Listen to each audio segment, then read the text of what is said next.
Assalamualaikum warahmatullahi wabarakatuh. Perkenalkan, nama saya Revi Ilham Gusniadi dengan NIM C1C091086 dari kelas R10 Akuntansi.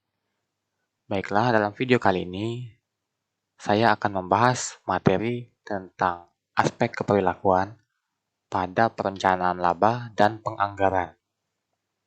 Mohon disimak videonya kali ini.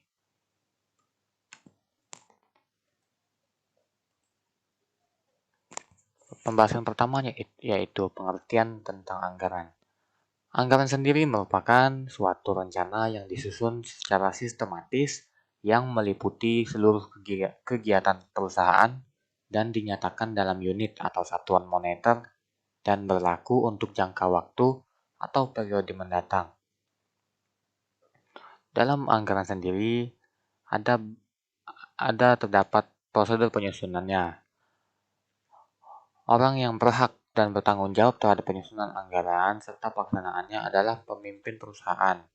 Adapun siapa atau bagian apa yang ditugaskan untuk mempersiapkannya dan menyusun anggaran tersebut tergantung pada struktur organisasi dari setiap perusahaan. Akan tetapi, tugas mempersiapkan dan menyusun anggaran dapat didelegasikan atau ditugaskan kepada bagian administrasi dan panitia anggaran. Selanjutnya yaitu berbagai fungsi dari perencanaan laba dan anggaran.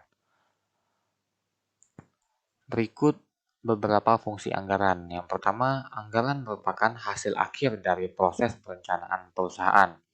Sebagai hasil negosiasi antar anggota organisasi yang dominan, anggaran mencerminkan konsensus organisasional mengenai tujuan operasi untuk masa depan. Yang kedua, yaitu anggaran merupakan cetak biru perusahaan untuk bertindak yang mencerminkan prioritas manajemen dalam alokasi sumber daya organisasi. Anggaran menunjukkan cara beragam sub-unit organisasi bekerja untuk mencapai tujuan perusahaan secara keseluruhan.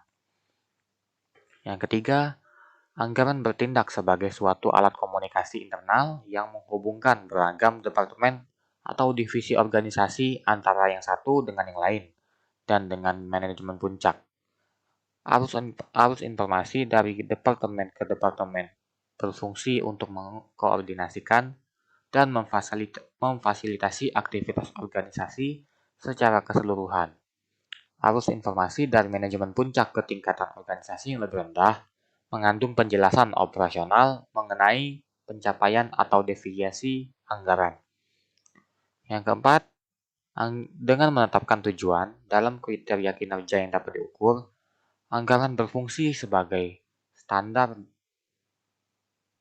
yang terdapat hasil aktual dapat dibandingkan. Hal ini merupakan dasar untuk mengevaluasi kinerja dari manajer pusat biaya dan laba. Selanjutnya, anggaran berfungsi sebagai alat pengendalian yang memungkinkan manajemen untuk menemukan bidang-bidang yang menjadi kekuatan atau kelemahan perusahaan. Hal ini memungkinkan manajemen untuk menentukan tindak korektif yang tepat. Dan fungsi yang terakhir yaitu anggaran mencoba untuk mempengaruhi dan memotivasi baik manajer maupun karyawan untuk terus bertindak dengan cara yang konsisten dengan operasi yang efektif dan efisien serta selaras dengan tujuan organisasi. Pembahasan selanjutnya yaitu pandangan perilaku terhadap proses penyusunan anggaran. Untuk menyusun suatu anggaran atau rencana laba, terdapat langkah-langkah tertentu yang perlu diambil. Yang pertama, manajemen puncak harus memutuskan tujuan jangka pendek perusahaan dan strategi yang mana akan digunakan untuk mencapainya. Kedua, tujuan harus ditetapkan dan sumber daya harus dialokasikan. Yang ketiga, suatu anggaran atau rencana laba yang komprehensif harus disusun kemudian disetujui oleh manajemen puncak. Setelah disetujui, anggaran harus dilaporkan pada penyedia dan karyawan yang kerjanya dikendalikan. Yang keempat, Anggaran digunakan untuk mengendalikan biaya dan menentukan bidang-bidang masalah dalam organisasi tersebut dengan membandingkan hasil kinerja aktual dengan tujuan yang telah dianggarkan secara periodik. Berikut ada 3 tahapan utama dalam proses penyusunan anggaran. Yang pertama, tahap penentuan tujuan. Untuk menyusun rencana yang realistis dan menciptakan anggaran yang praktis, interaksi yang diperlukan antara manajemen dan karyawan harus dibentuk sebuah formulasi untuk mewujudkan tujuan organisasi dan mengartikannya ke dalam target operasi dan diperlukan kehati-hatian untuk menetapkan suatu aturan atau suatu hierarki tujuan dan target yang realistis. Yang kedua yaitu tahap implementasi. Pada tahap ini, rencana formal digunakan untuk mengkomunikasikan tujuan dan strategi organisasi, serta untuk memotivasi orang secara positif dalam organisasi. Yang tahap ketiga yaitu tahap pengendalian dan evaluasi kinerja. Setelah diimplementasikan, anggaran berfungsi sebagai elemen kunci dalam sistem pengendalian. Anggaran yang menjadi tolak ukur terhadap kinerja aktual dibandingkan dan berfungsi sebagai suatu dasar untuk melakukan manajemen berdasarkan pengecualian, varians yang menguntungkan, dan kinerja di atas standar akan mengindikasikan bagaimana masa depan akan memperoleh manfaat dari transfer pengetahuan dan teknologi ke operasi yang serupa. Pembahasan selanjutnya yaitu konsekuensi disfungsional dari proses penyusunan anggaran. Dari berbagai fungsi anggaran seperti penetapan suatu tujuan, pengendalian, dan mekanisme evaluasi kinerja dapat memicu berbagai konsekuensi disfungsional. Di antaranya, yang pertama, rasa tidak percaya. Alasan dari rasa tidak percaya ini didasarkan pada keyakinan penyelia bahwa yang pertama, orang cenderung terlalu menyederhanakan atau mendistorsi situasi real dan gagal untuk memungkinkan dimasukkannya variasi dalam faktor-faktor eksternal. Alasan yang kedua, anggaran mencerminkan variabel-variabel kualitatif seperti pengetahuan mengenai tenaga kerja, kualitas bahan baku, dan efisiensi mesin secara tidak memadai. Alasan yang ketiga yaitu anggaran hanya menginformasikan atau mengkonfirmasikan hal yang telah diketahui oleh penyelia. Selanjutnya, anggaran seringkali digunakan untuk memanipulasi penyelia sehingga ukuran kinerja yang diindikasikan bisa dicurigai. Yang kelima, laporan anggaran menekankan pada hasil bukan pada alasan. Yang keenam, anggaran mengganggu gaya kepemimpinan penyelia. Dan alasan yang terakhir yaitu anggaran cenderung menekan kegagalan. Konsekuensi yang kedua yaitu resistensi. Walaupun anggaran telah digunakan secara luas dan manfaatnya sangat didukung, anggaran masih ditolak oleh banyak partisipan dalam suatu organisasi. Salah satu alasan utamanya adalah anggaran menandai dan membawa perubahan sehingga merupakan suatu ancaman terhadap status quo. Alasan lain dari resistensi anggaran adalah proses anggaran memerlukan waktu dan perhatian yang sangat besar. Konsekuensi disfungsional yang ketiga yaitu konflik internal. Konflik internal ini menciptakan suatu lingkungan kerja yang kompetitif dan bermusuhan. Konflik dapat menyebabkan orang berfokus pada kebutuhan departemennya sendiri secara eksklusif daripada kebutuhan dari organisasi secara total. Dan konsekuensi yang terakhir yaitu efek samping lain yang tidak diinginkan. Anggaran seringkali menghasilkan pengaruh lain yang tidak diinginkan. Salah satunya adalah terbentuknya kelompok-kelompok informal yang kecil yang menentang tujuan anggaran. Efek samping lainnya yang tidak diinginkan adalah penekanan yang berlebihan pada kinerja departemen dan kurang menekankan pada kinerja organisasi secara keseluruhan. Pembahasan selanjutnya yaitu relevansi konsep ilmu keperilakuan dalam lingkungan perencanaan. Dampak dari lingkungan perencanaan yang pertama, dari segi ukuran dan struktur organisasinya. Ukuran dan struktur dari suatu organisasi yang mempengaruhi perilaku manusia dan pola berinteraksi dalam tahap penetapan tujuan, implementasi, serta pengendalian dan evaluasi terhadap proses perencanaan. Ukuran organisasi mungkin dipandang sebagai jumlah karyawan, nilai dolar atau nilai uang, volume penjualan, jumlah kantor cabang, atau ukuran kuantitatif lainnya yang membedakan organisasi. Dampak selanjutnya yaitu gaya kepemimpinannya. Gaya kepemimpinan juga mempengaruhi lingkungan perencanaan organisasi. Teori X dari McGregor menjelaskan gaya kepemimpinan yang otoriter dan dikendalikan secara ketat, di mana kebutuhan akan efisiensi dan pengendalian mengharuskan pendekatan manajerial tersebut untuk berurusan dengan bawahannya.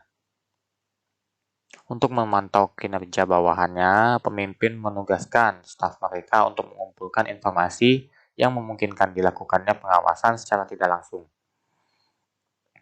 Dampak yang terakhir yaitu stabilitas lingkungan organisasi.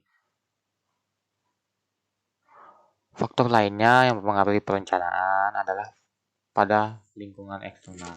Lingkungan tersebut meliputi iklim politik dan ekonomi, ketersediaan pasokan, struktur industri yang melayani organisasi, hakikat persaingan, dan lain sebagainya. Lingkungan yang berubah dapat cepat menghasilkan situasi yang berisiko tinggi. Untuk menghadapi perubahan semacam itu, keputusan yang harus dibuat dengan cepat dan tegas. Penyesuaian tujuan atau strategi yang sering mungkin diperlukan. Pembahasan yang terakhir yaitu konsep-konsep keperilakuan yang relevan dalam proses penyusunan anggaran. Ada beberapa tahap, yaitu kan seperti yang dijelaskan tadi, ada tahap penetapan tujuan, ada tahap implementasi, dan ada tahap pengendalian dan evaluasi kinerja. Dalam tahap penetapan tujuan, ada terdapat dua hal yang berkaitan. Yang pertama, keselarasan tujuan dan partisipasi. Keselarasan tujuan ini akan terjadi ketika individu memandang bahwa kebutuhan pribadinya dapat dipenuhi dengan mencapai tujuan organisasi. Jika tujuan organisasi dipandang sebagai alat untuk mencapai tujuan pribadi atau memenuhi kebutuhan pribadi, maka tujuan organisasi akan memotivasi karyawan untuk menyesuaikan tindakan yang diinginkannya. Hal yang kedua yaitu tentang partisipasi. Dalam partisipasi ini berpengaruh dalam proses penyusunan anggaran oleh sebagian besar orang untuk memenuhi kebutuhan akan harga diri dan aktualisasi diri dari para anggota organisasi. Manfaat dari partisipasi sendiri yaitu partisipan menjadi terlibat secara emosi dan bukan hanya secara tugas dalam pekerjaan mereka. Partisipasi ini juga berkaitan dengan penurunan tekanan dan kegelisahan yang berkaitan dengan anggaran. Yang kedua, batasan dan permasalahan dalam partisipasi ini yaitu proses partisipasi memberikan kekuasaan kepada para manajer untuk menetapkan isi dari anggaran yang akan dibuat. Kekuasaan ini bisa digunakan dengan cara yang memiliki konsekuensi. Selanjutnya yaitu tahap implementasi, pengkomunikasian anggaran. Dalam pengkomunikasian anggaran, yang dikomunikasikan adalah sasaran dari tujuan perusahaan yang bisa dialokasikan secara efektif jika dijelaskan secara pribadi dan dilengkapi dengan pedoman tertulis atau diskusi tindak lanjut informal bahwa mengenai tanggung jawab mereka. Dalam tahap implementasi terdapat juga hal kerjasama dan koordinasi. Implementasi anggaran harus membutuhkan kerjasama dari orang-orang dengan berbagai keterampilan dan bakat. Direktur perencanaan sebaiknya juga menyadari sikap orang-orang terhadap anggaran dan proses penyusunan anggaran. Jika anggaran tersebut dianggap penting oleh manajemen non-keuangan, maka kecil kemungkinannya bahwa anggaran tersebut akan diterima. Koordinasi adalah seni menggabungkan seluruh sumber daya organisasi secara efektif dari sudut pandang keperilakuan. Hal ini berarti menggabungkan bakat dan kekuatan dari setiap partisipan atau anggota organisasi dan membuatnya berjuang untuk mencapai tujuan yang sama.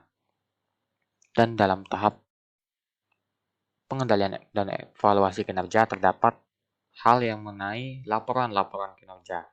Untuk mempertahankan kendali atas biaya dan menjaga agar karyawan termotivasi ke arah pencapaian sasaran dari suatu perusahaan, laporan kinerja sebaiknya disusun dan didistribusikan paling tidak secara bulanan. Kurangnya umpan balik kinerja mencegah orang mengetahui tingkat pencapaian nyata dan dapat merugikan tingkat aspirasi mereka berikutnya.